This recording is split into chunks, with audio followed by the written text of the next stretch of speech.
Welcome back to the Gamery. Today we're going to be playing Unsolved Case Files. So this is just your classic murder mystery whodunit game where we'll be playing some detectives trying to solve a cold case based on the evidence given in these files. All right, without further ado, let's play. So we have our evidence package here, but before we start, we can read the background here. Robin Falls, Connecticut. On August 26, 1947, celebrated American World War II spy Veronica Falcone went missing while investigating something mysterious in town. 3 months later, her motorcycle was found at the bottom of a ravine with the brake line intentionally cut. Her boyfriend and mechanic, Joey Caruso, was arrested for the murder, but hanged himself in jail while awaiting trial. Did he kill Veronica? What was she investigating? Can you bring about justice for this famous war heroine? So that's what we'll be solving. We'll have 3 objectives to crack the case. So let's do it. It was sealed about a year after? 8 months later. Oh yeah, not even a year. So you want to open it up? Sure. I got this sealed tight. It's a cold case. Been a while. Okay. All right. This is the most important part. If I can get it out. Someone didn't want this to be solved. Okay. Oh. Okay.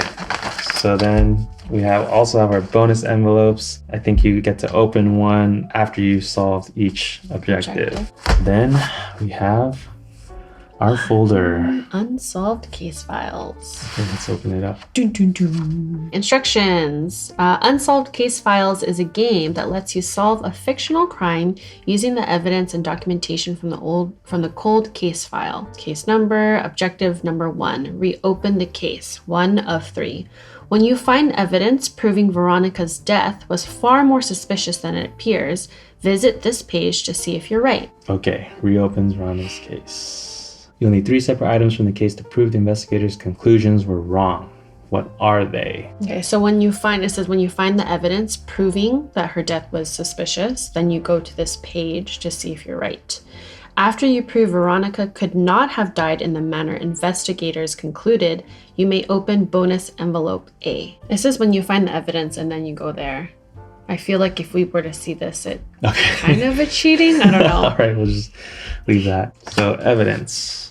So far we have photographs to be opened by authorized individuals only. Do not use this envelope with evidence that has wet or damp body fluids. Contains photographs relevant to the investigation. Do not bend. We got Veronica here. So coffee cup stain. Oh, first let's take a sip of our investigation detective fuel. Get our brain running. Okay, case file inventory list. We got a bunch of stuff here.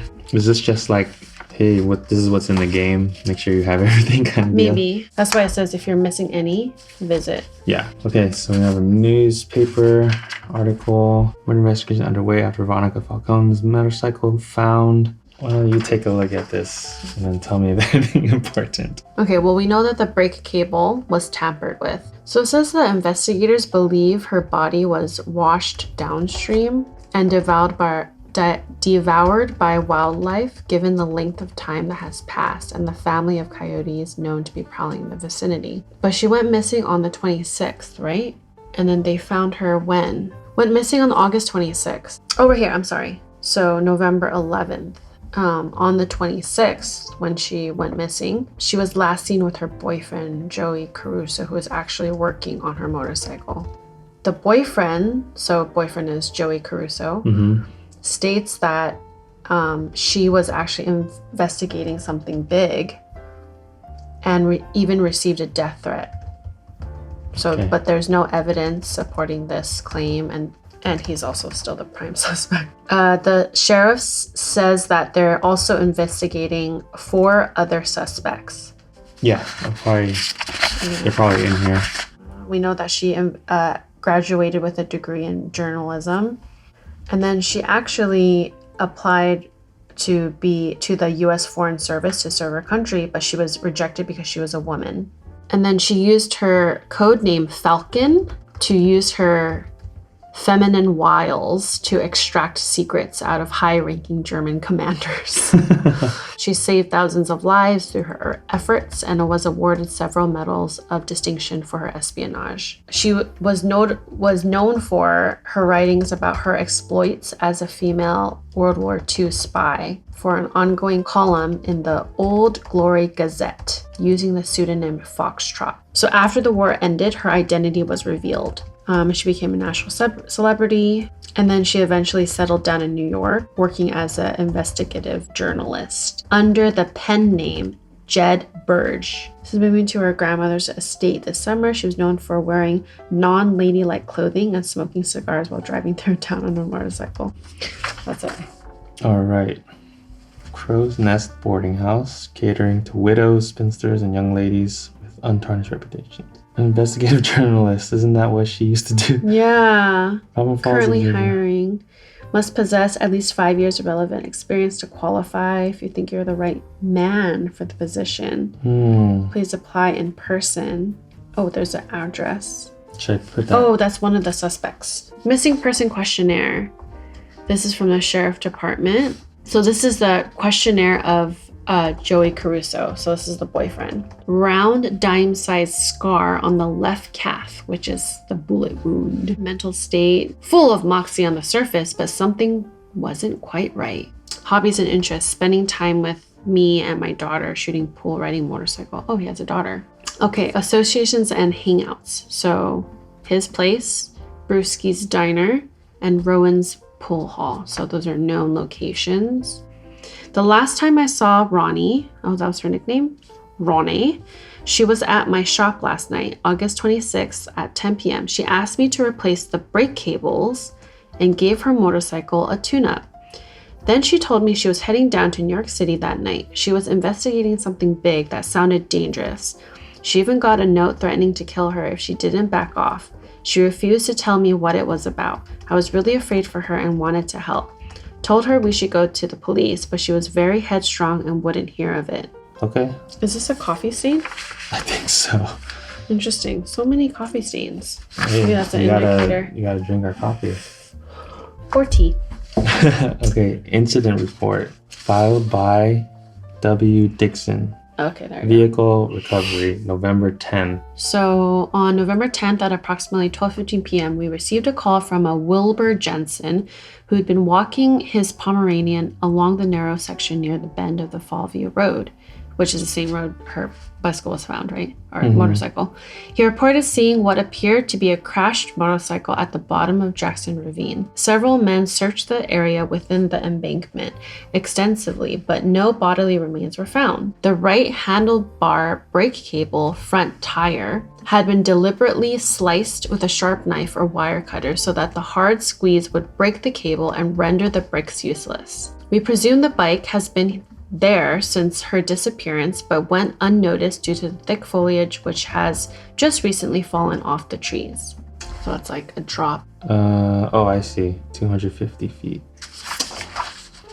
The following items found in the motorcycle storage compartment were tagged, bagged, and later photographed. First one is a money clip containing $16, one $10 bill, one $5 bill, and one $1 bill.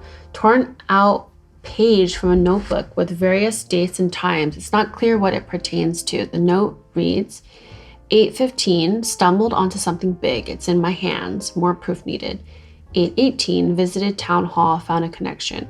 8:21, meeting with New York authorities Wednesday at 10 a.m. 8:26, hoping to finally get photos tonight before tomorrow's meeting. Okay, so her goal was to go to New York City authorities. 3, a cigar cutter. Okay. 4, a Patch Quick motorcycle patch kit for tires. New. 2 wrenches, set of United States military issued dog tags that both read Falcone, Veronica, blood type A positive. Sterling silver bracelet inscribed with Ronnie on the front and Your Heart Belongs to Me on the back. Motorcycle work invoice from Town Center Motors added to case file. Invoice? He invoiced her? Wow. What a boyfriend. A set of keys found in the ignition of the motorcycle. Search concluded. We were unable to find her body. Due to our large population of black bears, coyotes, and mountain lions, this is not surprising. However, her body also could have been washed away down the Jackson River since her motorcycle was found bedside the riverbed, and we have had several heavy rains in the past 3 months since she went missing. Murder investigation opened. Due to the cut brake cable, a murder investigation has been opened and assigned case number. I, Walter Dixon, have been assigned to conduct the investigation. Suspects identified. 5 suspects have been named based on the missing person report filed on August 27th and a statement from Pearl Westbrook. All suspects are being questioned. They are Joey Caruso, Mildred Morehouse, Stanley Smithers, Evelyn Churchill, and Edward Hamilton. Oh, here is the witness statement. Pearl Westbrook. As soon as I heard Veronica Falcone was murdered, I took it upon myself to make a statement. You see, I'm the town librarian, and before that, I taught at a high school for 32 years. My husband's been the town clerk for 38 years, so I probably know most of the people in town better than they know themselves. So who around here might have done this to Miss Falcone? I have a few hunches. I'll start with Stanley Smithers, who I hear was quite infatuated with her. In school, he'd get fixated on certain girls in a very unhealthy way. First, there was Dorothy Jones. He wouldn't leave her alone until one day when she called him a worm in front of the entire cafeteria. He told her she'd regret it, and someone slaughtered all the chickens at the Jones farm that night. Couldn't prove it was Stanley, but we all knew. Then you have Veronica's cousin, Mildred Morehouse. Everyone knew she was only taking care of their grandmother for the inheritance. When everything went to Veronica, she was furious. She stopped by the town hall before Miss Falcone disappeared and wanted to see the deed to her grandmother's house. Yep. Oh. My husband asked if she was enjoying her stay at the Crow's Nest, catering to widows, spinsters, and young ladies with untarnished reputation. Who's at Crow's Nest? Mildred? And soon she'd be back in her rightful home. Rightful home, which was given to Veronica, right?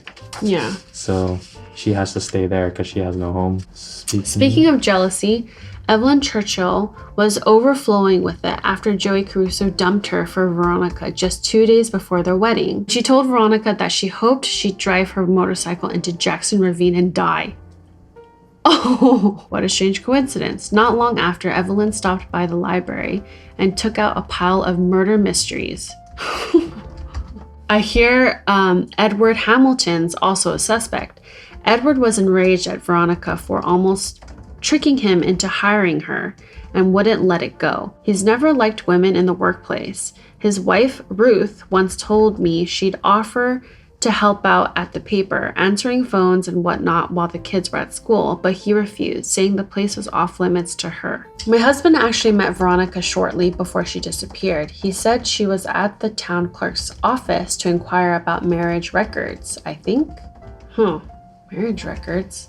So we also know that Veronica went to the town clerk's office to inquire about marriage records. Maybe it had to do with her family history. So there's something about family history, but it doesn't say anything about it. Maybe what she was investigating. Okay, Robin Falls. Wow. Directory. Oh man, it's a whole map.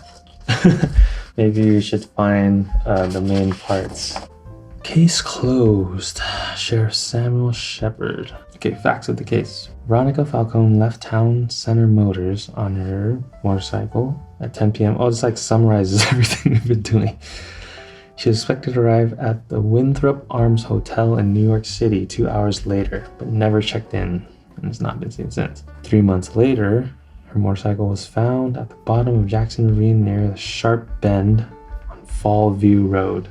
The brake cable of her motorcycle was deliberately sliced in such a way that braking ability would fail as soon as heavy pressure was applied. Her boyfriend Joey Caruso worked on her brakes before she went missing. The victim's body was not found, but given its location, it is reasonable to assume it was devoured by wildlife, washed down the river, or both. In addition to Caruso, there are 4 other suspects with clear motives to murder or harm the victim. Okay, I think we went over these. The boyfriend who worked on the brakes last day. Witness overheard them arguing. Fiance who Joey dumped her, saying exactly that she would drive off a ravine and die. The stalker visited the victim's home that day. It's okay? I think so. Mildred, the cousin, there was over inheritance. Potential employer who was sexist. Oh, but he was made a laughingstock by the town. Okay, conclusion. Joey Crusoe was arrested on November 16th. He was found dead on the 17th. He used shoelaces. First writing, I killed her, on the wall of his jail cell. What do you reading? Interesting. Most of this we already know. Okay. And then the case was closed on 2 days after. This pretty much summarizes everything we've done in the past half hour. So there we go. Let's move on. Okay. He admits guilt, hangs himself while awaiting murder. Okay, we know that. They found him first thing in the morning. It was a terrible thing to see. Despite his claims of innocence and accusations that Falcone had received death threats from someone she was investigating, he left a writing on the wall confessing his guilt. Oh, there's a picture of it. So maybe this handwriting we might have to see later if we can compare with his writing, if it matches. So Crusoe was 25 years old at the time of his suicide. He served in the war for 2 years as a soldier and even saved lives of several men during the war. He was honorably discharged from duty 3 years ago, and he worked as a manager of the town center motors. He leaves behind his 5-year-old daughter. See, that's weird too. His 5-year-old daughter Emma and his mother Wilhelmina. And they both lived with him over in the apartment over the town center motors where he worked. And then his late wife, Mary Crusoe, died of childbirth complications at the age of 20 while giving birth when he was overseas. Brewskis, the best beer and burgers. So these are interesting because these are the locations that she likes to frequent. So this is Brewski right here. Pool Hall. Okay.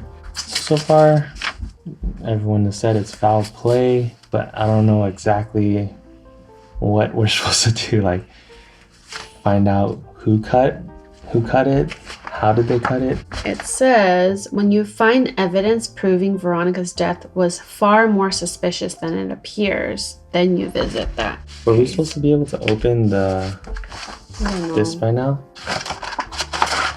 Oh. Was like a decoder or something? It's a magnifying.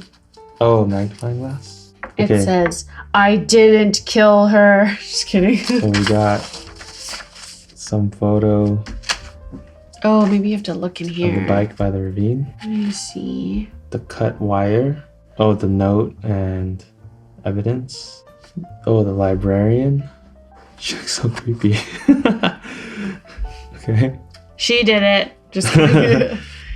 Mr. Carl Littlefield. I guess we didn't read his statement yet. No, but he's probably the witness that saw them arguing or something. Okay. The homemaker. Oh, she's the baker. Ruby Jones, neighbor.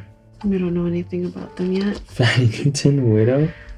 Man. Sam Shepard, sheriff. Norman Chase, oh, reporter. He's the one that writes all of the newspaper clippings. Oh, wow. We got a photo of the jail cell. They said that he used his shoelaces. So do you see shoelaces? Maybe nope. I don't see shoelaces. Do we have his handwriting? The R's? Oh, the R's look the same. They do look the same. This is a hard day's work of investigating. All right, so let me get this guy's mug. He's right-handed. He's been working at this place for 3 years. He owns a Dodge pickup truck. Okay, it says, please describe your whereabouts on 8/26 between the hours of 10 p.m. and midnight. He wrote, the last time I saw Ronnie was at the shop. That was the night she disappeared. She brought her bike for a tune-up because she was heading down to New York City that night. That was news to me. Said there was something important she needed to look into, but wouldn't tell me what. I knew something was wrong. Then she showed me the red letter. Someone was anonymously threatening to kill her. That is the same. I begged her to go to the sheriff, but she refused. I further begged her to let me help, even bring her down to New York myself, but she refused. She said she didn't want to get him involved and he was being too protective. She said she could handle it herself and had it all arranged. She said she was leaving around 11 and would be in New York City by midnight. She had reservations to stay at the Winthrop Arms Hotel that night to make sure she was well rested for her meeting at 10 the next morning. Then she'd come home the next day. He didn't like it. He drove to Ronnie shortly after she left, wanted to persuade her to let the police handle it and change her mind. At least reconsider his offer to take her down. Little did she know I was planning to ask her to marry me. I would have done it weeks ago, but the engagement ring I got back from Evelyn after we broke up went missing. And I really wanted to give it to Ronnie when I popped the question. Okay, so basically there's a missing engagement ring too. So after they broke up, it went missing. So I think it was in his possession. It was special because it belonged to my grandmother. Finally, I decided ring or no ring, I had to ask her. If only I'd done it weeks ago, maybe it would have changed things somehow and Ronnie would still be here. He waited around midnight for her. He knew something was wrong, so he went back home and called the sheriff. All he did was chuckle and told me a rough and tough war hero could more than take care of herself. Wait, so where is he? He went to her place. Yeah, he went back to her place. Yeah, but waited for her until midnight, and so he felt like something was wrong. I went back to her place, spent the remainder of the night in his truck, and parked in her driveway. Soon as the sun came up, I looked everywhere for her. Around 7:30, I called the operator and was eventually able to get a hold of the hotel she was going to stay. They said she never checked in. So his car was at her driveway until 7:30. He called the sheriff again, got more of the same. If it were any other woman that went missing, he'd be all over it. I know he didn't like her, but his attitude was ridiculous. So the sheriff did not like her. Ever since then, I've spoken to just about every person in Robin Falls and nobody has seen her. Nobody has a clue what she might have been looking into or where she could be until now. Okay, witness statement. Carl Littlefield. So Carl Littlefield, his witness statement is that he overheard them argue at the Town Center Motors. His opinion of Joey is basically that he runs the place thinking that he's all that. He was walking past the shop almost around 10 p.m. and he was heading over to Brewski's. Heard them yelling something about him not letting her go off, meet some guy in New York City? ? Maybe she wised up, got herself another guy. Maybe she was breaking up with him. Couldn't hear everything that was going on because a few cars went by just when the conversation was getting good. So I only heard bits and pieces, but he sounded really mad. It was pretty much in line with what he was saying. Shortly after, I saw her peel out of the shop on her bike and drove out of sight. She gave me a look that said, "What are you looking at?" I know women need to be put in their place from time to time, especially ones like that one. Wow. And I also know a man's business in his own business, but after I heard about her bike being found down on the side of the ravine with the brakes being tampered with and being so angry at her that night, well, it seems pretty obvious to me what happened. He's saying that he was pretty angry and that she stormed off and he couldn't really hear what they were saying anyways. Yeah. And so his saying like, "Oh, new guy," like question mark, trying to fill in the blanks. And 10 p.m. is also accurate. And then he said he was heading over to Brewski's Tuesday when he witnessed that last night, the 26th. So the Brewski place was still open until 11. Accurate. Suspect interview. The transcript. Good afternoon. Please speak. Oh, you want to be the captain? Sure. Good afternoon. Please speak clearly into the microphone. And can you kindly state your full name for the record? Yes. My name is Joseph Francis Caruso, but I go by Joey. Joey, can you please describe your relationship with Ms. Veronica Falcone and also how you came to know her? Ronnie was my girl. We met soon after she moved here in late July. She was beside the road, out on Fallview Road, fixing a flat on her motorcycle. I pulled over to help, but she just sort of laughed and said she had it under control. We talked a while and there was really something between us, you know? So I asked if I could buy her a cola. She said no. Then I smiled and she said, said she'd buy me a beer instead. We were together ever since, until she disappeared on August 26th. Tell me about that night, the last time you saw Ms. Falcone. She came by the shop to get her bike tuned up and we talked for a while. Sounds like it was getting a little more than that. A reliable witness says you and Ms. Falcone had quite a fight. It was just a disagreement, that's all. And what was this disagreement about, Joey? She told me she was taking her motorcycle down to New York City. There was something suspicious going on, and she said she needed to go down there and verify something with someone. A lawyer or a banker, someone like that, I think. Do you know what or who this business was about? She wouldn't say, but it was dangerous. She showed me a threatening note from whoever it was she was investigating. It said to back off or they'd put a .38 caliber bullet in her head. Can you tell me anything else about this note? Any idea who it was from, where it is? She had it with her. I don't know who it was from, and she refused to say. I can tell you it was written on red paper about half the size of a regular sheet of paper. I begged her to go to the police, but she said she could handle it. I told her to let me help, but she didn't want to get me mixed up in it. We found a lot of stuff, Joey. We found a motorcycle at the bottom of the cliff with a cut brake cable. Inside, we found Veronica's dog tags, her notes, cash, tools, cigar cutter, a bracelet that I'm pretty sure came from you. We even found an invoice showing that you had just worked on her brakes. But you know what we didn't find? Yeah, you didn't find her? A red note, Joey. There's no red notes anywhere. We searched her house, everywhere. And you and I both know what would happen to a body left alone down there for 3 months. But I have a witness who overheard you and Ms. Falcone getting into a heated argument at your shop right after you worked on her motorcycle, right before she disappeared.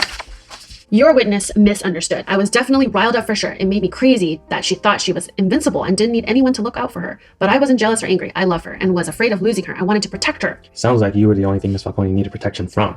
Tell me, did you tamper with the brakes just to make it impossible for her to ride down to New York and meet that guy?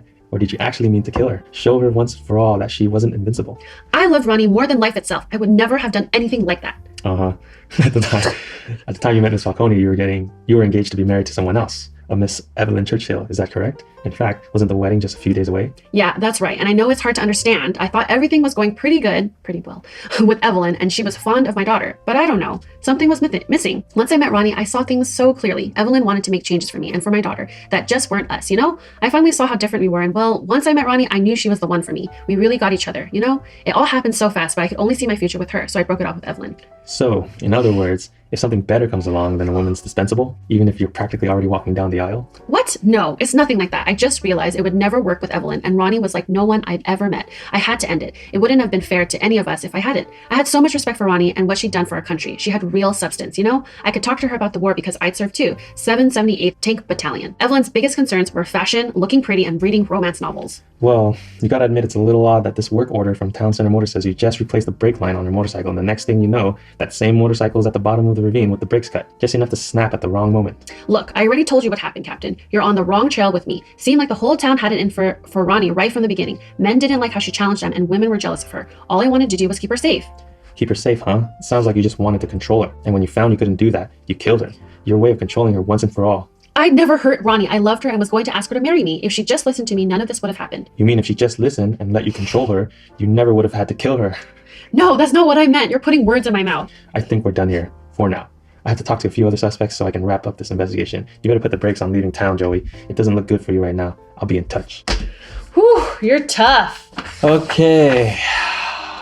Well, it kind of leans towards Joey being innocent. Obviously, we have to prove that it wasn't him, just from the way that they're telling us to see there's something else suspicious going on here. Oh, wait, I have more notes I want to write, though. Yeah. Death threat, red letter. Say that with a .38 caliber. Some of the questionnaire says, do you own a weapon? Good. Okay, this one.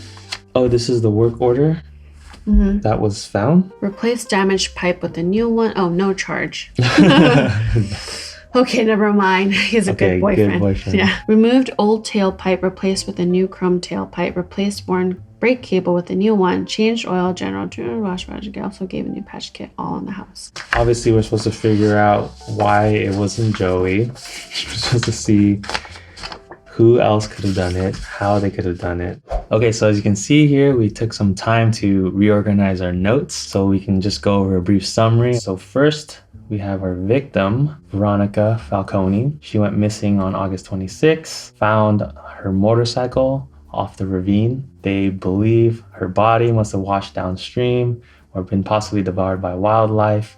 She was last seen with her boyfriend, Joey, who worked on her motorcycle.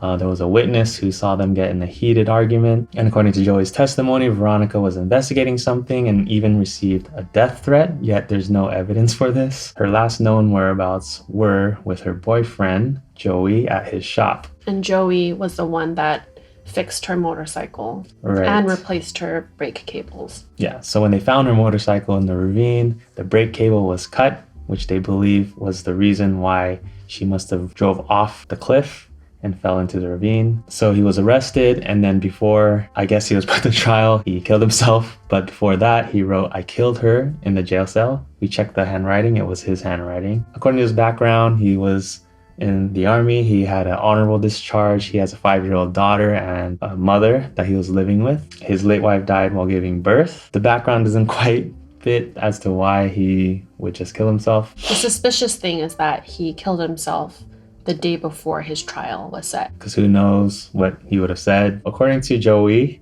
there was a red letter that Veronica showed him, which was the death threat, which also included the description of a .38 caliber. So on that night, Veronica drove off and Joey actually went after her. He went to her place, waited there until midnight, was worried, went back home, called the police. They didn't respond, so he drove back to Veronica's house and waited there until 7 a.m. in the morning. And then he called the hotel where Veronica was supposed to be that night, and she never checked in. Also, another little detail was that he was going to propose to her before she went missing with the ring that he gave to Evelyn, which is his ex-fiance, who he dumped 2 days before their wedding to get put together with Veronica. So that ring is now missing. He got it back from Evelyn and now it's missing. So we also went over a couple witnesses. Carl Littlefield is the one who overheard them having the argument. And then also the town librarian, Mrs. Pearl Westbrook, apparently knows all of the details of everyone in town. So she kind of gave a rundown of all the different suspects that there are. And then there's some evidence that we found. Okay, so as we were going through our notes, reorganizing, looking through the evidence, we found a pretty important detail in the image of the motorcycle. Here's the important little detail. If you zoom in close enough, you can see the mileage right here at 1868. We were thinking to ourselves, where have we seen this mileage before? So it was in the invoice that Joey gave to Veronica when he fixed her bike. Right here, mileage 1867.3. Very interesting because the mileage on the bike when it was found is only 1 mile more. We have a map. We have this map. This is Fallview Road, and this turn right here where the star is, this is where the bike was found. Their theory is on this turn, she was going really fast, hit the brakes, brake cable snap, boom, she fell over. But she left from Town Center Motors. And we also have a nice little scale down here. So if this is 1 mile, this is too far. There's no way she could have reached that turn. Suspicious. So using this scale, we just created a nice little radius here, and boom, these are the possible places where she could have went before going missing. So there you go. We think this is a very important detail, possibly enough to solve the first objective, which is to reopen the case that their investigation was wrong and they were missing something. Let's go here. Reopen Veronica's case. We need 3 separate items from the case to prove the investigators' conclusions were wrong. Okay, so from the first 7... Oh, okay, so we have the map here, right? Okay, so we needed the map to verify the distance. Which of these 10 photos is needed? This CSI. one that had the mileage on it. Which of these 5 documents is needed? The invoice. Because it has the mileage before she took off. All right, you can get up to 3 hints. We don't need no hints. Boom. All right, you solved objective 1. The motorcycle only traveled 1 mile, but Jackson's Ravine is 3.5 miles away. Now open the envelope marked bonus envelope A for more information and a fresh lead on the case. Yeah, pretty much what we said. The motorcycle had 1867.3 miles on the odometer when she left Town Center Motors. The motorcycle had 1868.3 miles on the odometer when they found it in the ravine. Veronica only drove the motorcycle 1 mile. Okay, let's open this up. Objective 2, help find Veronica's body. When you think you know the likely whereabouts of Veronica's body, please visit this page and see if you're right. Okay, so we have 2 documents here. We didn't even read the rest of them. I know, what should we do? Maybe this will give us a lead before we go through everyone else. So first we have Cold Case Criminal Investigation Unit. Dear investigator, I'm Special Agent Morgan Cantori, and I am in charge of the Cold Case Criminal Investigation Unit for the state of Connecticut. Joey Caruso was my grandfather. Okay, so this is like more current. They say he admitted to killing Veronica Falcone and hanged himself, but I've always known in my heart it wasn't true. In fact, this case was the driving force behind me studying forensics in college, becoming a detective, and eventually founding the Cold Case Criminal Investigation Unit for the state of Connecticut. I've always wanted proof to set the record straight, and now you've given it to me. Thank you. Oh, you're welcome. It was brilliant how you used the odometer to prove Veronica had driven exactly 1 mile from Town Center Motors and never could have driven to the ravine. I have great confidence in your investigative skills. We need to find Veronica's body next, and we could really use your help. The killer must have buried her somewhere in Robin Falls, but there's a great deal of expense involved in digging for a body, so we can't just search an entire 1 mile radius of Town Center Motors. I need a more specific area to limit expenses and justify it to my superiors. We need to narrow it down to a street corner at least. There's good news though. I have a lead. It's an email I received after the news broke out about the case being reopened. So from Donnie Davidson, Harley Lover 1940, Dear Special Agent Cantori, I'm writing to you in regards to the Veronica Falcone murder case, which I just read about on the news. I have some information that may or may not be helpful to you, but I guess I'll let you be the judge of that. Back in 47, when I was just 7 years old, I spent the summer at my Gramps' house in Robin Falls.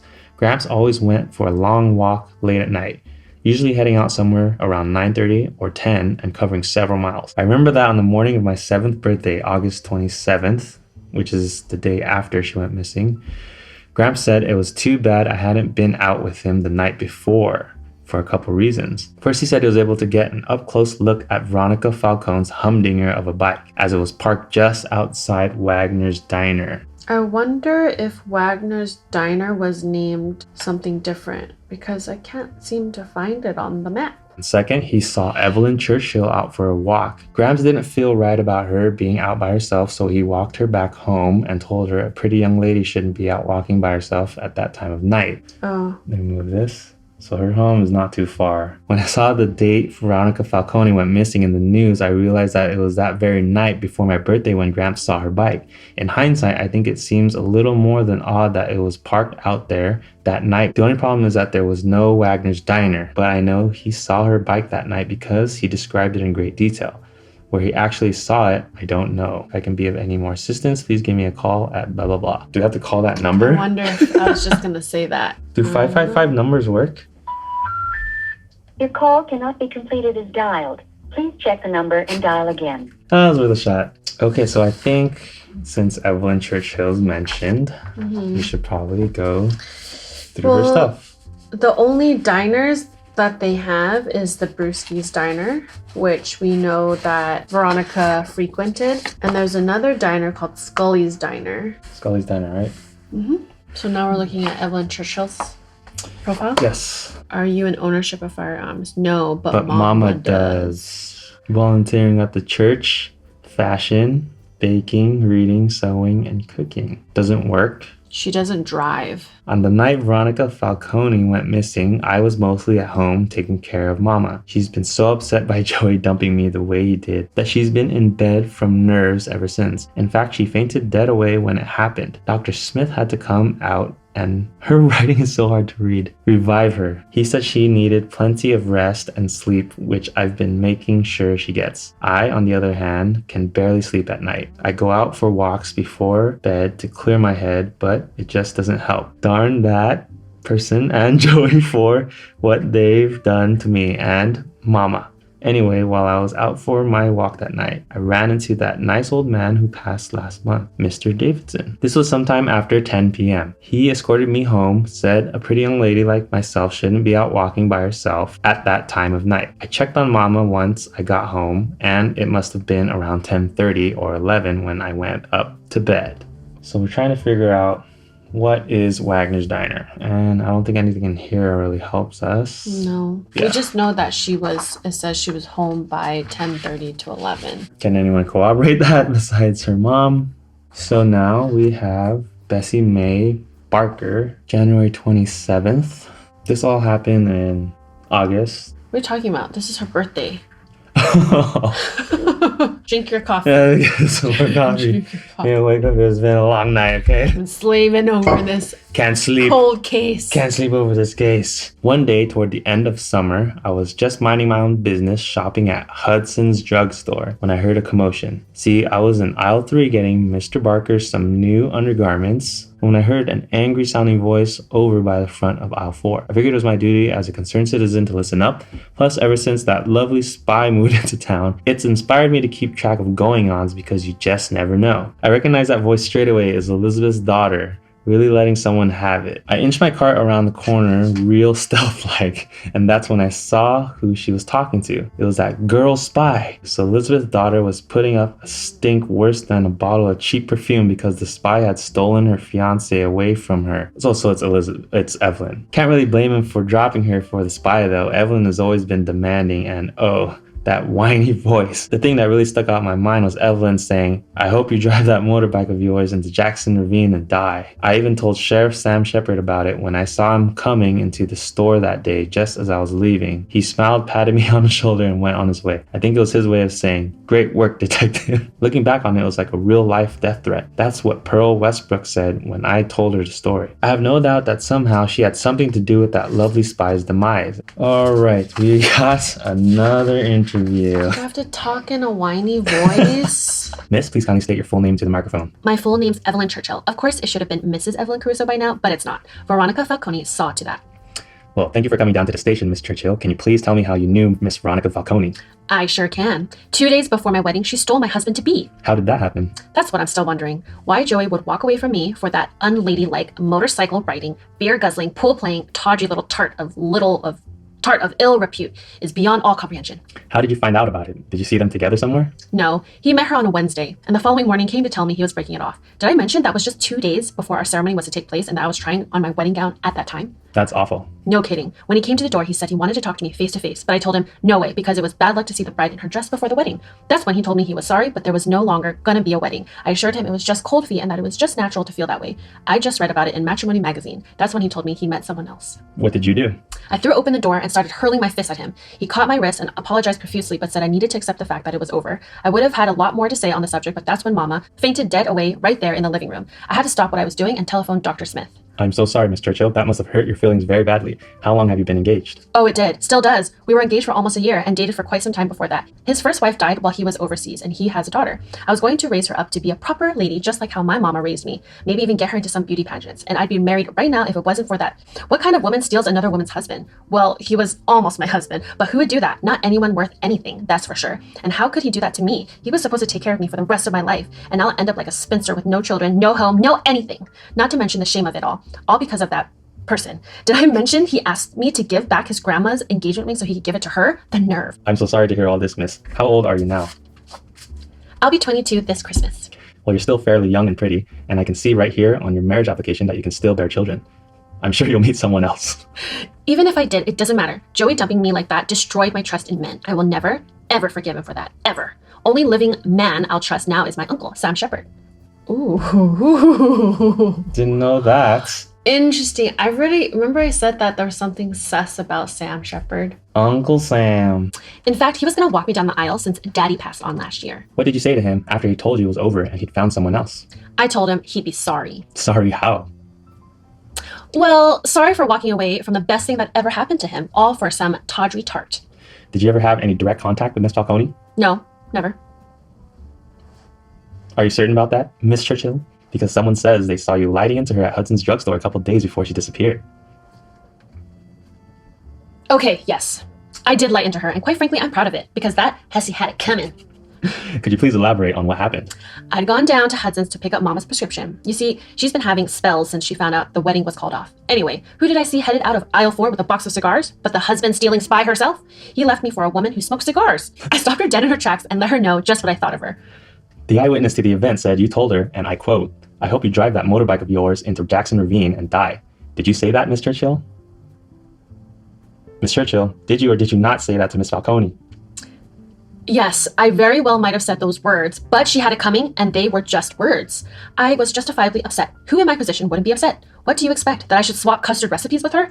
Not that I think for a second she'd know how to bake anything, unlike me who can bake up a storm. Miss Churchill, did your former fiancé know a great deal about motorcycles? He was obsessed with them. Sometimes they were all he could talk about. He and my brother would talk about them for hours after Sunday dinner. Why? What does that have to do with anything?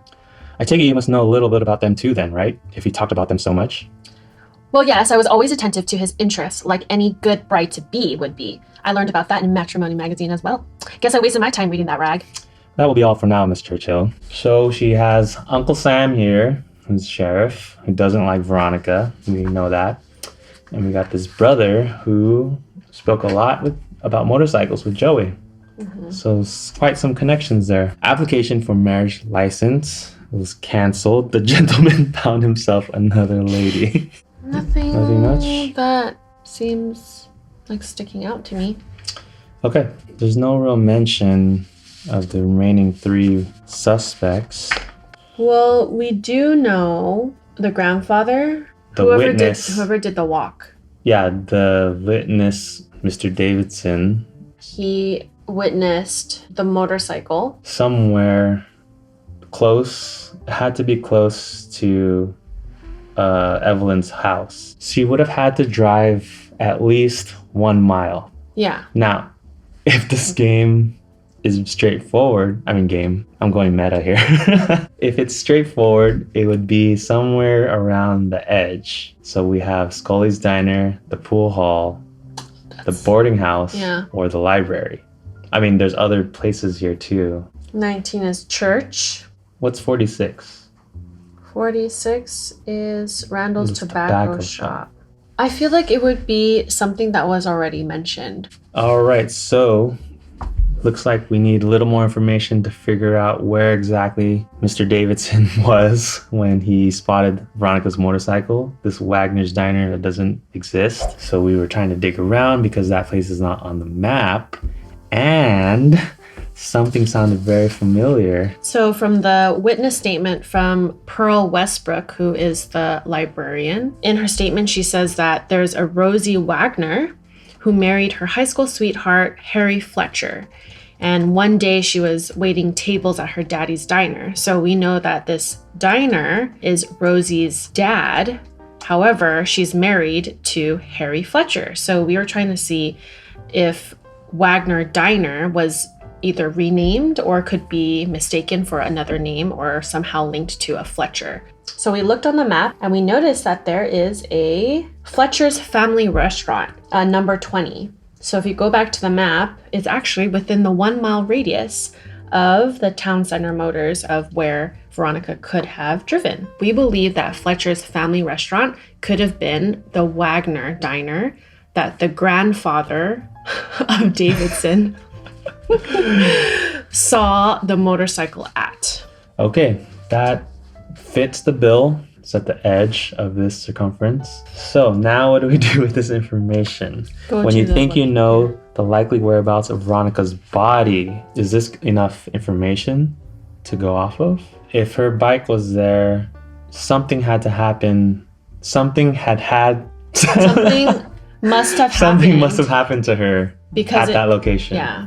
Because there's no more mileage. Yeah, it was 1 mile radius. So Okay. I think we have enough information to go to the website. All right, so let's go there. You'll need 3 separate items from the case to help investigators search for Veronica.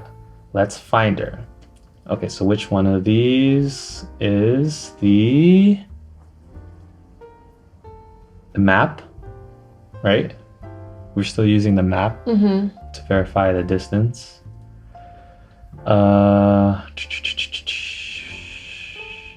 Email and witness statement of Pearl Westbrook. Yes. Right? Yes. All right, here we go. Yes!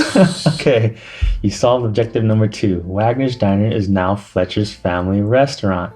Now open the envelope marked bonus envelope B to see if they found Veronica. Oh, okay, there's a lot of stuff in this one. All right, we don't need that either.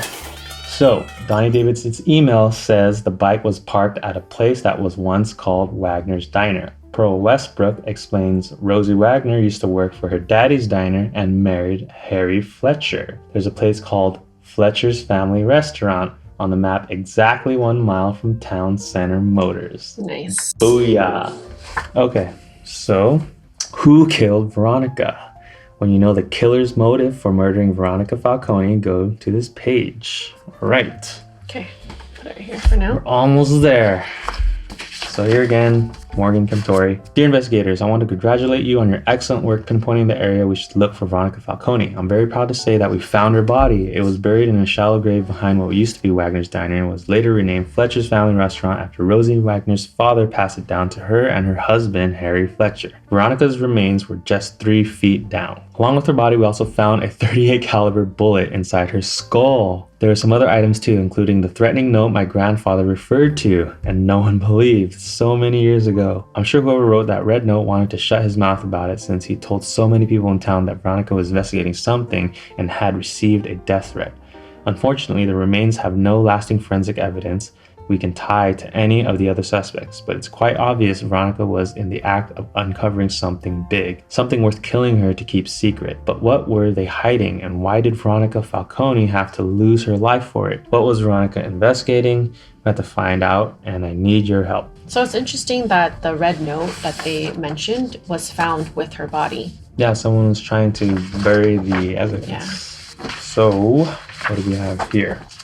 So this is the medical report. Okay, the body is confirmed to be that of Veronica Falcone based upon approximate height and weight and the existence of a healed bullet wound that scraped the left tibia. That's exactly how Joey described. Okay, skeletal remains, bullet hole found in the back of the cranium, indicating the cause of death was a close-range gunshot wound to the head. Entry hole of a bullet through the posterior right side of the head. Decomposition of remains too extensive to identify any internal injuries, although it can be safely assumed severely debilitating brain damage. Gunshot wound to the head. Size and shape of the bullet hole fits with our assumptions that a .38 caliber was fired from the same gun found with the body. The victim has been deceased or unable to give an accurate description other than the gunshot wound through the head that clearly appears to have been fired from the gun found with the corpse. Pretty sure no fingerprints. Wait, so here's a picture. $10 bill. Oh, this is what's in here. Let's put these side by side there. Oh, what is that? A hand. Field investigation report. Her body was buried near the edge of the forest in shallow grave about 3 feet deep behind Fletcher's Family Restaurant. The body had decomposed almost entirely, leaving nothing but her skeleton. Items were found in an old bank bag. Ooh, didn't Evelyn's dad used to be a manager of a bank? Yep. There was a .38 caliber bullet found lodged in the front of her skull, which made its entry through the back of her skull at close range. Markings on the bullet are consistent with a gun that was also found in the grave.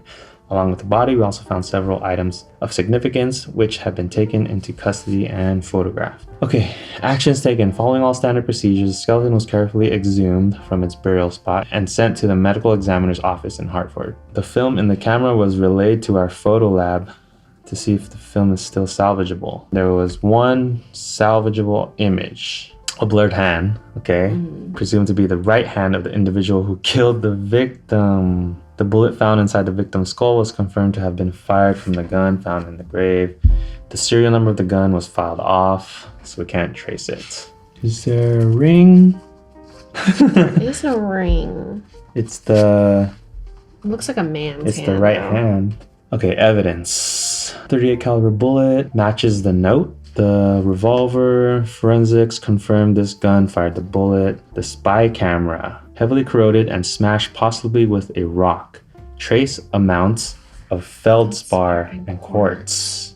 Roll of film found inside the camera contains one salvaged photo of a blurred hand, presumably grabbing the camera. A threatening note on faded red paper that reads, "Falcone, back off or I'll bury you with 38 through the back of your skull."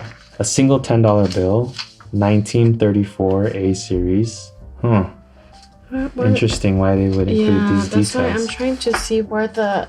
Oh, her money? Yeah. It's in the others. This, right? Oh, yeah, but there's also a list. Oh, this is the same $10 bill. So E11121937H. Why is there multiple? Oh, is it counterfeit money?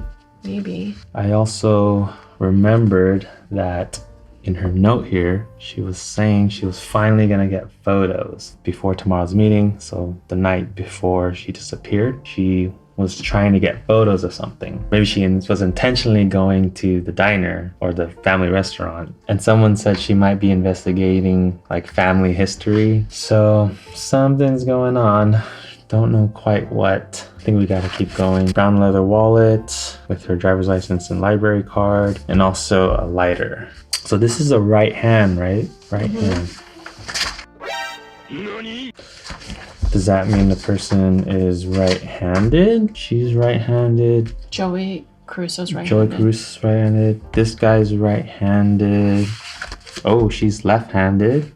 And oh, he's left-handed too. Let's just go into the other ones. Should we go to him first then? Since Sure. he's right-handed? Stanley Smithers. Single, 30, 5'8". Nervous tics. He works at the bank too. Oh, he works at the bank.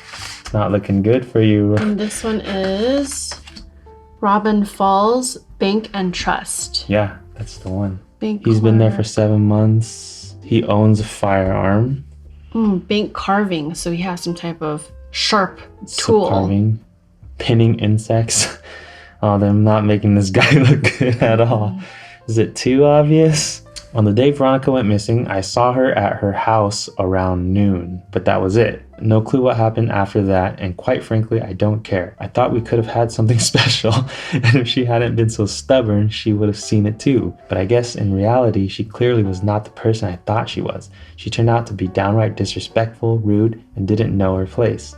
And she treated me like I was some kind of reprehensible worm. Women like that are bound to meet their end in any manner of highly unpleasant ways. But I had nothing to do with it, and I always get mother to bed around 9, then retire soon afterwards, so I wouldn't even have been awake between 10 and midnight. No corroboration though. What's this? Mrs. Ruby Jones. Oh, okay, so She's this is another another witness. Okay, so the neighbor.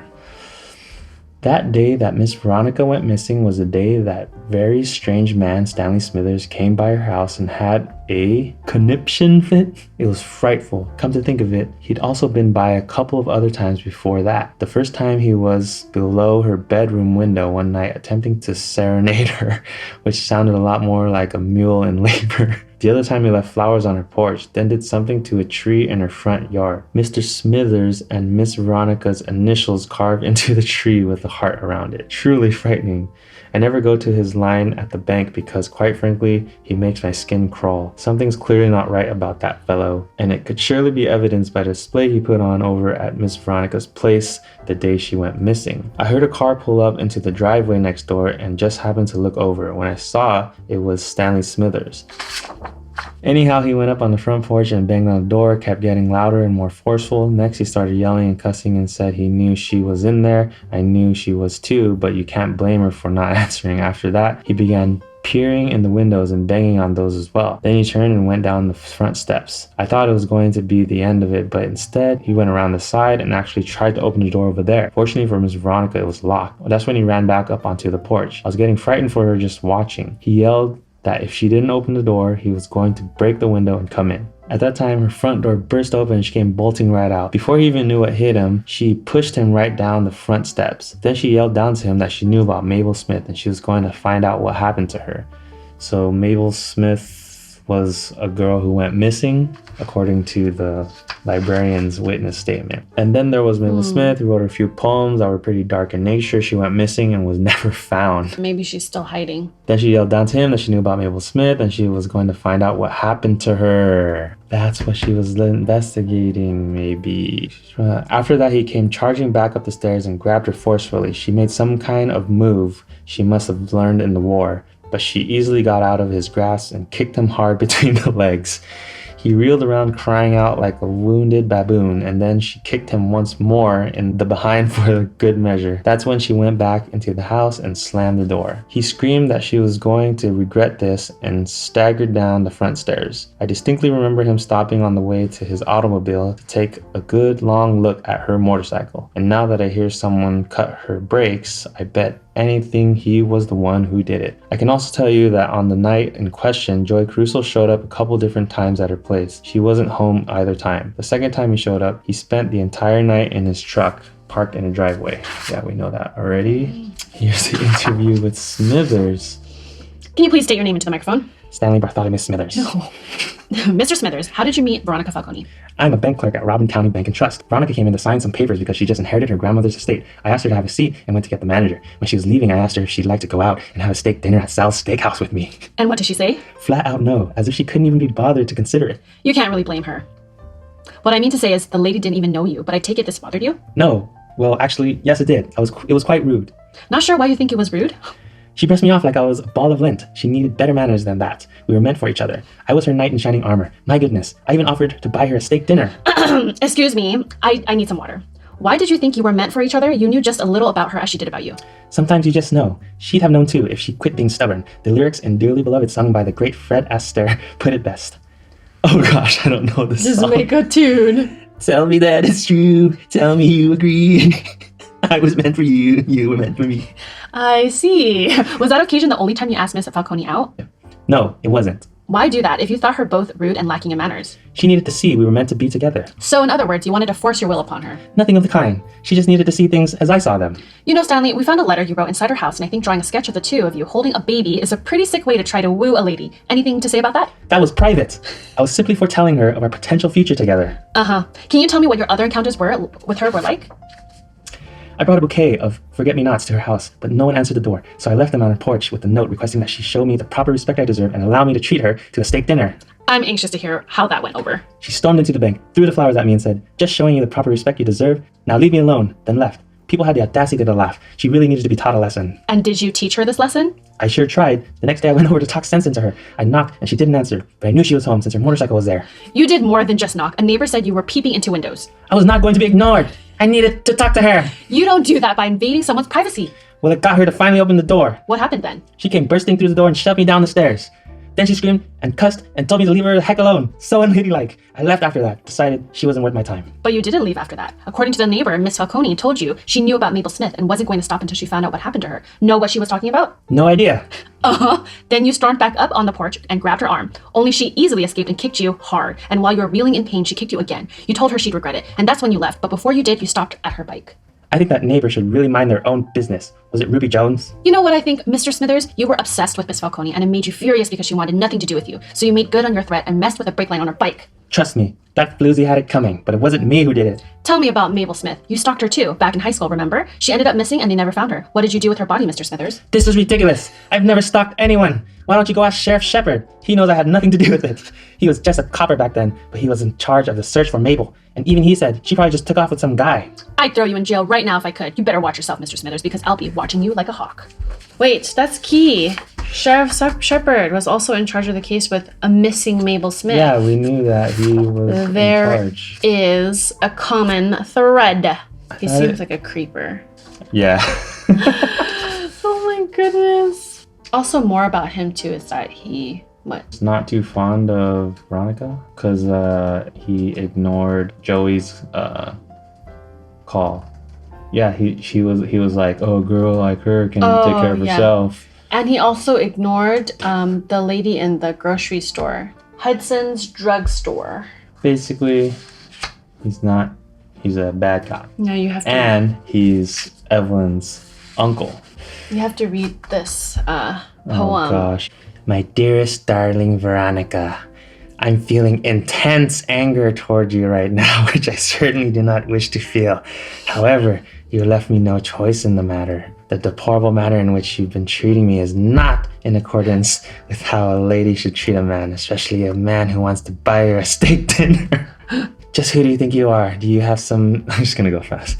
Do you have some mistaken delusion which makes you think you're better than me? You need to be taught to show a lot more respect. Mother warned me about women like you. My dear, you need to understand that we belong together. How can you carry on with a low-life mechanic when you have such a perfectly decent gentleman caller as myself who strongly desires a future with you? Do you want to spend your life with a grimy blue-collar worker, or do you want to be with someone making something of himself in the finance industry? To put it simply, you're the thief who's stolen my heart, and it's up to you whether or not you should be punished for your crime. Perhaps someday we'll laugh about how very silly you were when you tried to keep me at bay as we watch Stanley Jr. growing up before our eyes.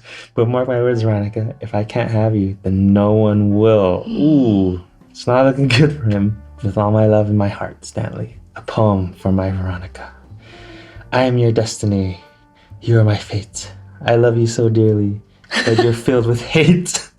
My lips need your touch, just like my harmonica. I sense that you feel the same way, Veronica. Soon you will see that you can't live without me. I mean that quite literally. You shouldn't doubt me. He's a pretty good artist. All right, who's this? Mildred? Again, she is left-handed. We know the photo is right hand, but her motive is she was taking care of the grandma, hoping to inherit the house, but it went to Veronica. And now she's staying in some a home for widows or something. Boarding house, there you go. Okay. Wait, sorry, who is she? She is Veronica's cousin. Employed by Sheriff Shepard. Oh. She also owns firearms. He owned one too, right? Stanley? Yes. On the night my cousin Veronica went missing, I was at the Crow's Nest boarding house. I'd lived in my grandmother's house for several years, caring for her round the clock, until she recently died and Veronica inherited the entire estate, which was a complete injustice. So then I was out on the street and I had no other choice but to take up residence at the boarding house. That night we had some cold and tasteless potato soup for dinner, and then I played cards with the only other resident at the time, Mrs. Newton. She's an elderly widow who stays in room 3. We played for about an hour on, so till about 10 o'clock. Then she fell fast asleep in her chair. I read for a while afterward, then went to bed. I did not leave the boarding house all night. Well, we don't really know. Well, she has an alibi if this Miss Until Newton... 10, though. In the boarding house. It's very close. So Crow's Nest is right next to the place. Boom. My name is Mrs. Fanny Newton, and I'm a widow who rooms at the Crow's Nest boarding house. I've seen a lot of types come and go in that time, but none as uptight and miserable as Mildred Morehouse. So she doesn't like her either? Sure, we played cards and listened to the radio programs together. You've got to pass the long hours somehow. But that woman goes on nonstop about how unfair it is that her cousin Veronica, that lady spy, inherited her grandmother's estate instead of her. Bertha confided in me that Mildred never let her forget for a second that she was unselfishly giving up the prime years of her life to take care of a sick old lady. I was with Mildred for most of the evening on the night that poor girl Veronica disappeared, but I fell asleep in my chair playing bridge with her. Very unlike me, as I'm usually up well past midnight, but I started feeling groggy after I drank my tea.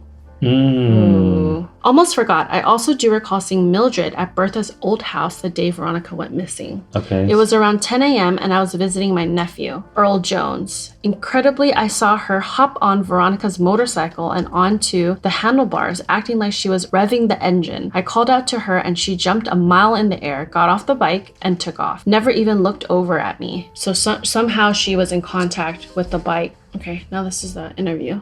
Good afternoon to you, miss. Please speak right into the microphone here and tell me your full name. Mildred Morehouse. And you are the deceased's cousin, is that correct? Yes, it is. First cousins on my mother's side. Can you please tell me about your relationship with the victim? Were the two of you close? We were never close. Veronica always marched to the tune of a very different drummer. She didn't live around here growing up, but she and her mother always came up for Thanksgiving. Thanksgiving as in thanks for giving me crummy relatives I have to endure for an entire day every year. Anyhow, I always thought she was strange, not to mention selfish, not very girlish at all. While I always helped out with the cooking and the dishes and everything else around the house, she'd always be outside shooting at soda pop bottles with her pellet gun. I hear that after your grandmother fell and broke her hip, you came to stay with her, is that right?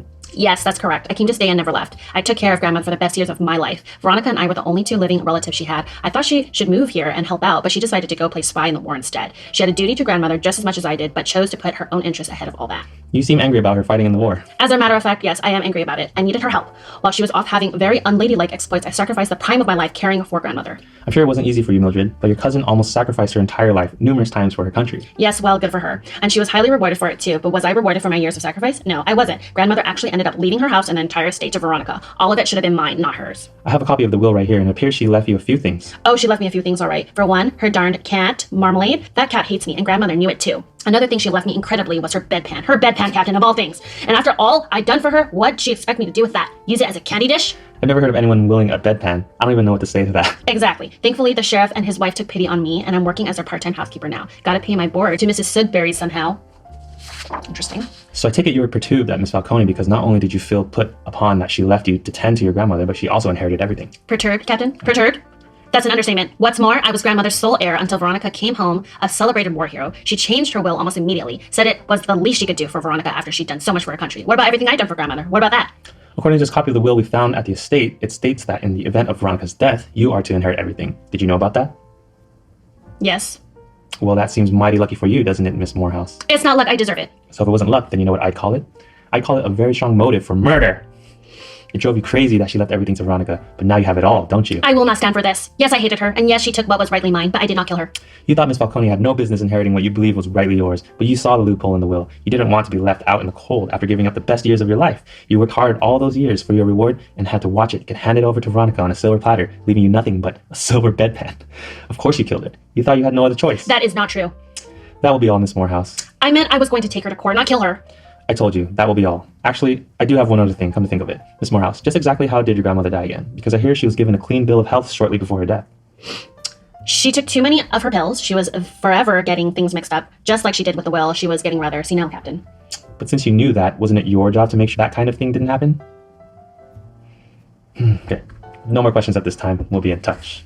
Interesting. So her position is housekeeper, right? For the sheriff, the will would go to her if Veronica died. Maybe, question mark, suspicion of cause of death for the grandma. Okay, there's a last will and testament of Bertha.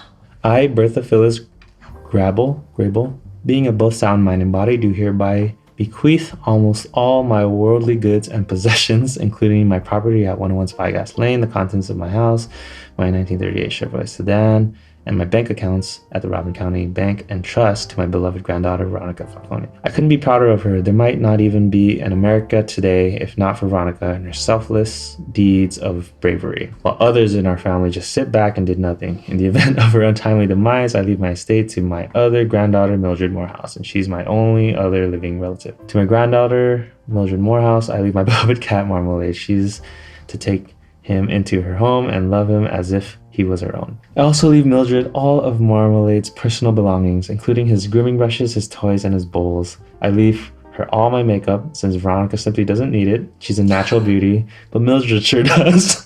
Wow. I also leave my luggage to make it easier for her to pack up all her belongings in a timely manner. The pot I always use to soak my feet in to help with all my boils.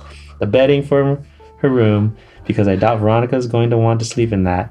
And last but not least, my bedpan. It's been in the family for generations, and I thought it would be an apt reminder of all she's done for me. Wow. If Mildred should like any other items from the house, she must pay whatever Veronica deems is a fair price for them. Wow. Brutal. Did not like her. Edward Hamilton. Works for the Observer, editor-in-chief. On the evening Miss Falcone went missing, I probably worked till 6 p.m. Then I asked Sam Shepard over for a few beers since my family was still up at our cottage on Wrangley Lake in Maine. He also helped me set a trap for the pesky raccoon that kept getting in the house. So he's close with Sam Shepard. Truth be told, the reason he kept getting in the house is because the kids kept letting him in. They thought he was cute and started feeding him. My wife let them too until she found him defecating on the kitchen table. She told me in no uncertain terms that she did not want to see that creature anywhere near our house once she got back. Later that night, after Sam and I heard the trap shut, we brought the coon out to the woods across town and set him free. Shortly after we got back, Sam went on home and I went up to bed soon thereafter. I was in bed under the covers by around 11 p.m. Unfortunately, the next day when Ruth and the kids got back, there he was again, the raccoon, not Sam, eagerly awaiting them on the front porch. The kids were overjoyed. My wife was not. You don't even want to know the look she shot me. So basically, he hung out with Sam, but Sam went home early. What's this whole raccoon business? I don't know. It's so random. He heard the trap shut, and then they brought him out into the woods across town. Let's find out where Hamilton lives. He's pretty close. We just know that they went to the woods across town. Shortly after they got back, Sam left his house and he went to bed around 11. So basically Sam was at his house like right around 11 p.m. Sam is here, who is quickly turning into a suspect. Witness statement from Sam Shepard. I've known Edward Hamilton for over 11 years since he started working for the Robin Falls Observer. My great-grandfather started the paper back in 1865 and it's been in the family ever since. When Dad passed on back in 36, I was already working in law enforcement and didn't have a nose for news, but I turned operations over to Ed. Couldn't have put a better man in charge of my family's legacy, and over the years, he's become a trusted friend of mine. On the night Miss Falcone went missing, I was over at Ed's house. We needed to capture a raccoon that his kids had become quite fond of, but his wife had not, so she wanted it gone before they got back from the cabin. She'd taken them up to the lake for a few weeks before school was to be back in session, and Ed and I had been putting off the deed the whole time. The deed. Me even more so because I was bitten during my last encounter with a raccoon and my right index finger was infected so bad they had to cut it off.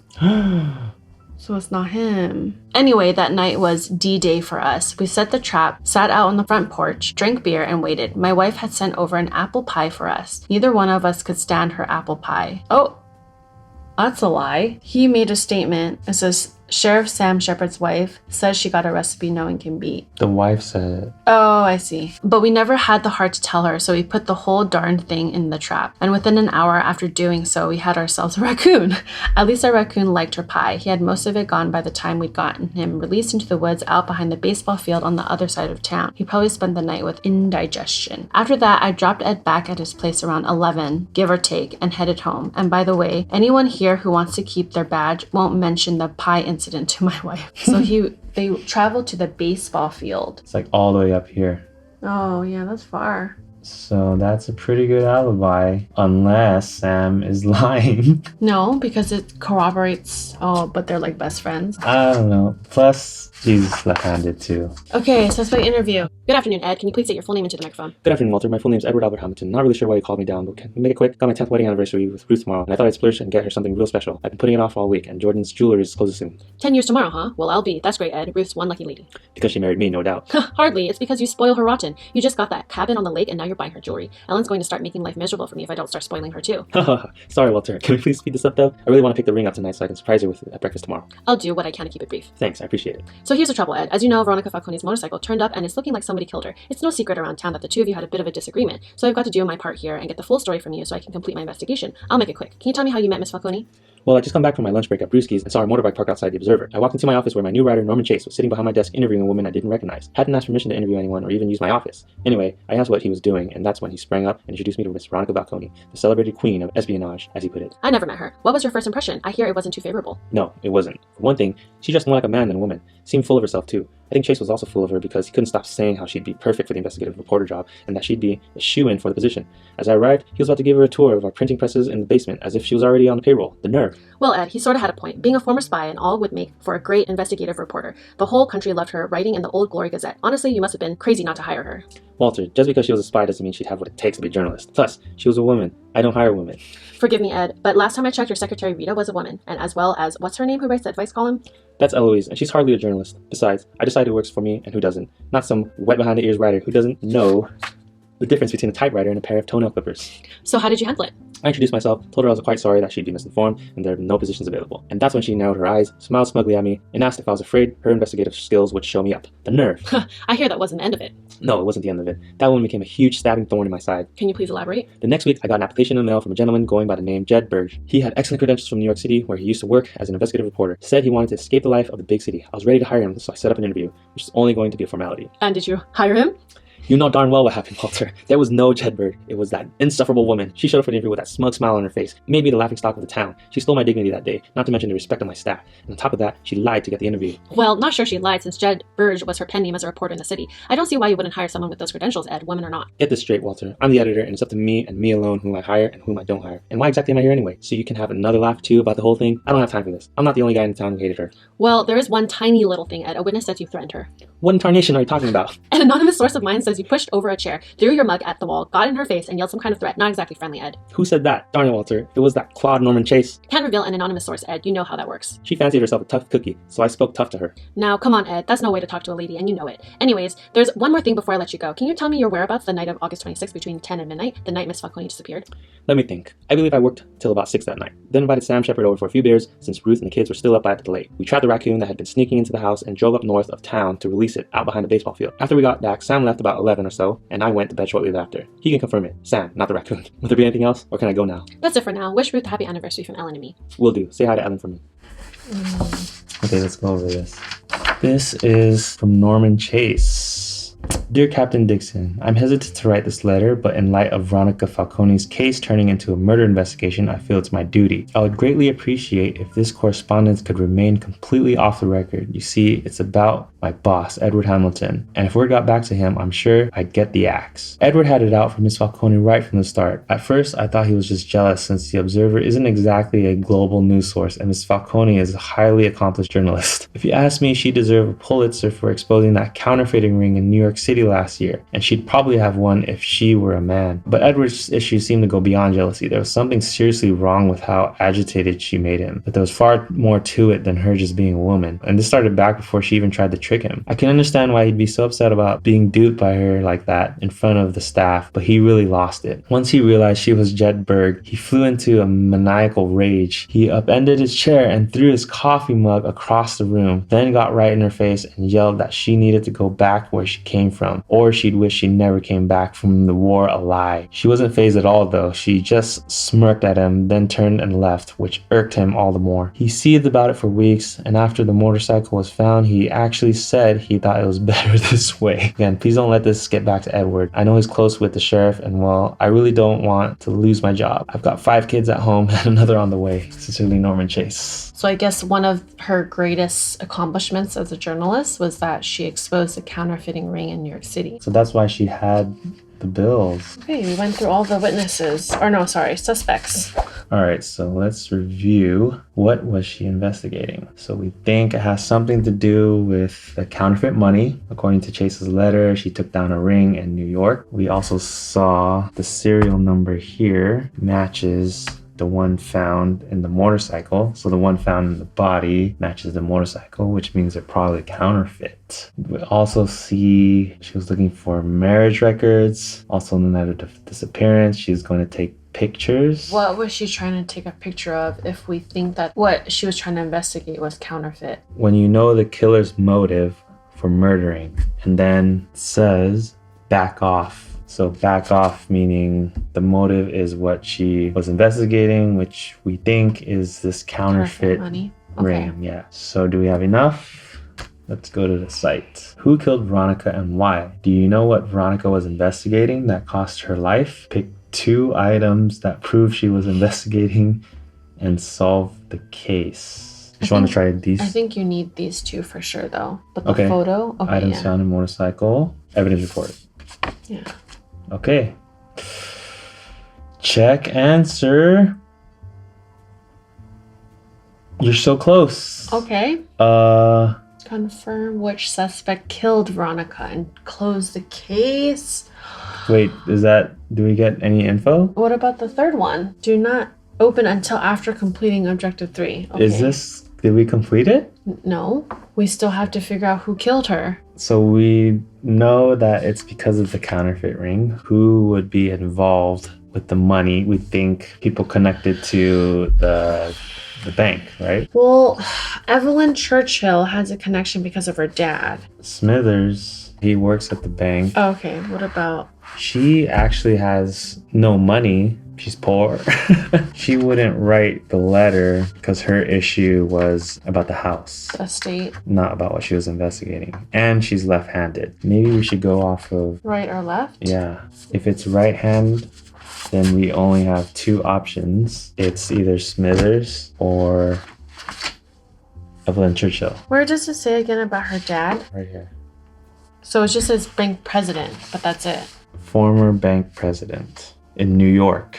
That's his birthplace, doesn't mean it. But he's from New York, and that's where she took down the ring, counterfeit ring. Oh, I see what you're saying. Her father died. I'm trying to also loop in the marriage record. This wouldn't be a part of the marriage record, right? Because they didn't get married. But maybe she was looking for this because of her dad. She's right-handed. We have the photo that's right-handed. She could be tied to this counterfeit ring because her dad was a former bank president and he's from New York, where we know from Chase's letter, she took down a counterfeit ring in New York. Mm-hmm. So there's plenty motive to get revenge on her. If she already took it down, what more is she investigating? Maybe there's another counterfeit ring happening in Robin Falls. And then why did she need to go to New York? Probably just to show the people she worked with there. She wanted to get evidence. Or maybe she has a foot in being a journalist. She was successful in New York. And so she tried to get a journalist position in Robin Falls, but obviously because of Hamilton not wanting to hire her, maybe she wanted to blast the whole thing in a journalist company that would take her. But she needed photos first. Why would she go towards Fletcher's family restaurant on that night if she was trying to get photos of something? She parked in front of the restaurant, but there's so many things around it. The bank trust is there, so maybe she wanted something at the bank trust. The Observer is there where Hamilton worked, the boarding house, but we don't think Mildred had anything to do with it. Smithers, his house is like way across town. So if he was home at 9, I mean, I don't know how far. This is like 2 miles. And then Churchill is how close? Churchill lives in the middle. That's closer. But she was walking and she was near Fletcher's at that around 10. And between 10 and 10:30, which is when Mr. Davidson walked her home. Oh no, she got home at 10:30. Well, 10:30 or 11. That's why I thought, 10 and 10:30, I thought she has no alibi. So Mr. Davidson, this was sometime after 10 p.m. He escorted me home. I checked on Mama once I got home, and I must have been around 10:30 or 11. Can we get his statement? He usually heads out around 9:30 to 10, covering several miles. You think it's Evelyn? Or you think it's Smithers? Let's look at Smithers a little more. Aside from all the super creepiness, I think because he's creepy, it's not him. I think so too. Like, why would he threaten her for what she's investigating? He's more concerned about his feelings and her returning his love. That's actually what he threatens her about. So him writing the red note doesn't really make sense. But then connecting Evelyn to this money ring. But then is it too obvious that Evelyn would be the one? The ex-fiance? Is it reverse psychology? What happened to that missing engagement ring? I thought that would come back. And then with Evelyn too, you know, she actually made the statement. Yeah. I hope you drunk down. I guess everybody knew she said that. So someone tried to frame her. I think I want to go with Evelyn. I think so too. Okay, so she's right-handed.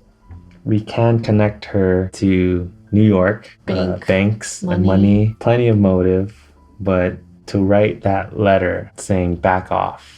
Evelyn's angle would be because obviously Joey Caruso dumped her. But then all of a sudden you throw in like counterfeiting into the mix and it's like kind of weird, right? And then if you had the other option, Smithers, he has really no connection to counterfeit money. But he works at Bank and Trust. That's his only connection. The closest I think is Evelyn, but I just don't understand. Like, it's still a question mark why, you know. Like, I don't feel 100%. It doesn't connect as well. And then just to be clear, the other suspects who are left-handed, do they have connections to the bank? Like Mildred, not really, right? And then the other one is Hamilton. It works at the Observer, but no connection. There's no mention of the bank. All right, we're just gonna do it. Evelyn Churchill, you done it. Oh. I guess Smithers? Do you want to try or do you want to take a hint? Give me a hint. Hint? The serial number on the $10 bill is relevant to one of the suspects. Oh, they even wrote relevant, but we did use it already. So single $10 bill, 1934 A series, serial number E11121937H. E for Evelyn. Smithers? Oh! E-H. Oh. Edward Hamilton. But he's left-handed. Is that it? If that's it. So all this information and backstory does not lead us to the killer, but the initials. I think maybe it is. Okay, how is he tied to the bank? Well, they just say that, or the Norman Chase person said that, he particularly had it out for her even before she tricked him. He doesn't own a firearm. Maybe he stole it from Sam Shepard. When he was drinking with him? But see, now we're just adding our own story. Okay, the only reason why we're considering him is because of the hint. And the initials. It's very obvious it says EH here. So now it's like we're trying to dig just to make sure. We already got one wrong guess. But he went to the baseball field. But he came back. He was dropped off back home by Sam. But he lives right next to the Fletcher Street. He could have just walked there and walked back home. Is it his family that can corroborate that? Were they home already? They're not home. They're all out of town. So he's by himself. Alrighty then. Just go for it then. Edward Hamilton, you done it. You did it! Ooh, there's there's a YouTube clip. video. Edward Hamilton killed Veronica Falcone because she caught him counterfeiting money. Congratulations, your breakthrough on this case just made the news. You may now open bonus envelope C. Oh, there's more stuff. Wedding date and initial. How do we know his wedding date? Oh, because it's 10-year anniversary. He was not very creative in creating serial numbers. 1947. And then he said, His 10-year. what about all the backstory? Let's see what's in the bonus envelope. Dear investigator, you did it. Somehow you managed to solve 2 murders and uncover one of the largest unsolved counterfeiting operations in the history of the U.S. Treasury, and you saved my department. After you alerted us that both of Veronica's $10 bills had identical serial numbers matching Ed Hamilton's anniversary date, we brought his son in for questioning. He provided a complete statement detailing his father's deathbed confessions to counterfeiting and other horrible acts he and Sheriff Shepard committed. Knew they were in cahoots. Justice for Veronica has been a long time coming. It's hard to imagine what it must have been like for her. Despite the danger, her courage to go after those men is truly inspiring to me. In doing so, Veronica gave her life, and the truth would have remained buried with her if you hadn't uncovered it. Your detective skills have even altered the landscape of the local Robin Falls community. Back in 1953, Robin Falls Park was renamed Hamilton Park after Edward Hamilton, who had become a notable philanthropist and was voted mayor of Robin Falls in 1949. A statue of his likeness was even erected in the park. I'm happy to say the town council unanimously voted to take down his statue and erect a new one in the likeness of Veronica Falcone. They even renamed it the Veronica Falcone Memorial Park. The case made national news and brought a lot of positive publicity to our unit. Thank you for bringing justice to the amazing Veronica Falcone and for saving my family's good name. And thank you for redeeming the Connecticut Cold Case Criminal Investigation Unit. Your work today will result in countless other cold case murderers being brought to justice. Your friend and admirer, Special Agent Morgan Cantori. Cool. So Morgan is actually, What? These are all women, right? And that's Veronica Falcone's statue. Witness statement form, full name Edward Hamilton Jr. To whom it may concern, what I am about to reveal to you were my father's dying words to me. Once the officers started asking about my father counterfeiting money, I figured I should come forward with everything I knew. I should have done this years ago, but I just couldn't do it to my mother. Maybe you would have done the same in my situation. On the night of August 26, 1947, my father shot and killed Veronica Falcone. He and Samuel Shepard buried her body and threw her motorcycle into Jackson Ravine. I knew it. So it had nothing to do with Sam was shady, but okay. But it had nothing to do with the raccoon, and they just corroborated their I think so story. too. I think they corroborated their story. Then they set it up to look like Joey Caruso murdered her, and they staged his jailhouse suicide and confession. So basically Sam was the one that staged it. My father explained to me that he never intended any harm. A small plan to make a few bucks got out of control, and he did what he needed to protect his family. I'm not sure how I feel about it, but this is his story. My father and Samuel Shepard were using the printing press at the Observer to counterfeit $10 bills. Oh, they did mention the printing press. How Chase was showing Veronica the printing press, and he got mad. Of course, my mother and I didn't know. We were told the two went fishing one day and reeled a bag out of Daly Pond stuffed with 20,000 $10 bills. In retrospect, it was quite odd since they'd never been fishing before or after that one time, and we were all instructed to keep it a secret.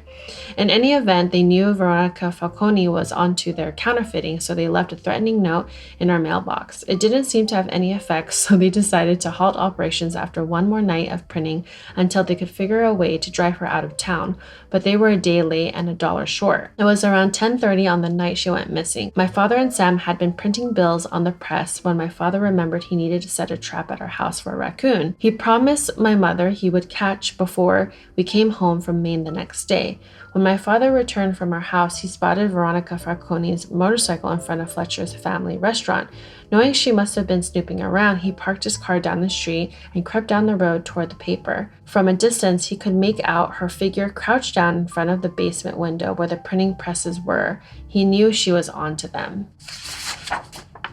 My father never carried a gun, but apparently Sam armed him with one when they started counterfeiting. He swore he had no intention of using it that night when he pulled it out of the glove box. He was only going to threaten her. But as he crept closer and saw she was about to take a picture of their operation, he panicked, and the next thing he knew, she was dead. My father and Sheriff Shepard put the gun, the red note, and a few other incriminating items into a bag and buried it with her body behind Fletcher's family restaurant. It was Sam's idea to drop her motorcycle into the ravine. Not sure where he got that idea. They loaded it into the back of Sam's truck and drove it out to Fallview Road, where they sent it down over the cliff. They assumed no one would find it for months and could blame the missing body on wildlife in the area by that time. But they ran into a complication when Veronica's boyfriend, Joey Caruso, started telling everyone Veronica had been investigating something big in town, and he'd seen the threatening note they left in her mailbox. So he and Sam decided to set Caruso up. He reported that he had worked on her brakes just before she went missing, so they climbed into the ravine late one night and severed the brake cable. Sheriff Shepard assured my father that it'd be an open and shut case and the whole problem would go away, but when my father found himself one of the prime suspects in the murder, he became more and more afraid of getting caught. My father convinced the sheriff they had one more dirty deed to perform in order to put it all behind them. The night Joey Caruso was brought in for murdering Veronica Falcone, Sam knocked him out, and together they hung him from the rafters. My father wrote "I killed her" on the wall of the jail cell and said he couldn't stomach to write anything again after that night. He went into early retirement from the paper and started donating large sums of money to worthy causes, perhaps out of guilt. As a final note, Sam had been dead for years when my father confessed all this to me. His family knew nothing of this either.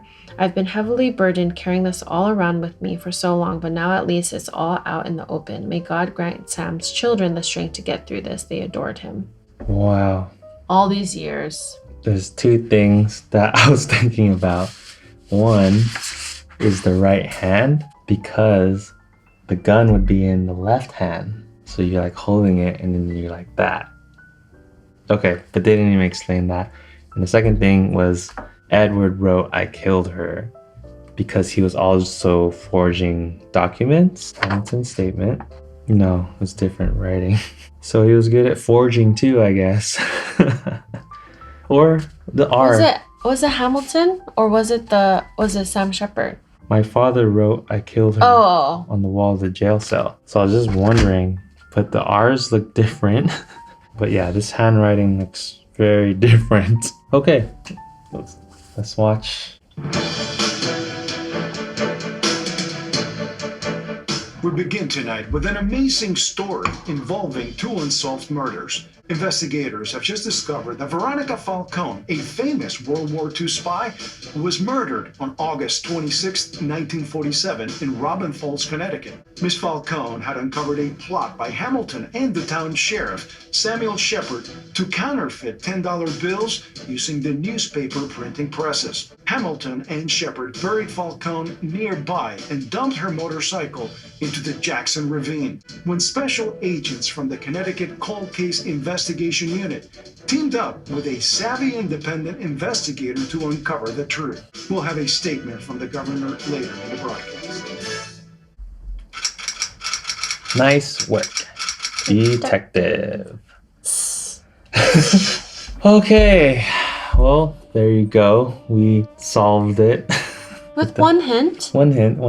I don't know. It would have been nice if like all the things we were discovering had to do more with how we find out who the killer is. I just felt like we couldn't make that connection until they just revealed all this stuff all of a sudden, that he was counterfeiting money. We kind of knew that there was something shady going on with him and Sam Shepard. We knew Sam Shepard was shady. Sam Shepard was person of interest, although he wasn't one of the suspects, but I had a feeling about him. But we just couldn't connect Hamilton. I mean, we kind of thought that they were colluding with each other on their story. It seemed like such a ridiculous story. It was random when we read about the raccoon. I was like, what did you do on the night of... And they're like, oh, we went all the way to the baseball field, like across town. It's like you could have just buried the raccoon in your backyard, which is the woods. It's just a raccoon.